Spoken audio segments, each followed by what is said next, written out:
સ્પર્શથી એક સ્પંદન હોય છે અને એ સ્પર્શના સ્પંદનથી ગૌ માતાની સેવાની સાથે સાથે ગૌ માતાનું સ્પંદન કરશો, એમના ઉપર હાથ ફેરવશો તો શરીરની અંદર જે 5 વાયુ છે અમૂલ્ય, જેની ગડબડ થાય તો માણસનું શરીર બગડે.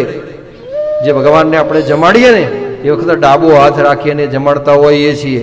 પ્રાણાય સ્વાહા, અપાનાય સ્વાહા, વ્યાનાય સ્વાહા, ઉદાનાય સ્વાહા, સમાનાય સ્વાહા. આમ પ્રાણ, અપાન, વ્યાન, ઉદાન, સમાન આ 5 વાયુ આ શરીરમાં છે અને આ 5 વાયુથી આ શરીર જે છે ને નિયંત્રણમાં ચાલે છે. પણ જ્યારે આ 5 વાયુની ગડબડ થાય ને ત્યારે શરીરની અંદર પછી બધા રોગ દાખલ થવા લાગે છે. પણ જ્યારે ગૌ માતાનું સ્પંદન થાય, ગાય ઉપર તમે હાથ ફેરવો છો તો તમારા 5 વાયુ નિયંત્રણમાં થઈ જાય છે.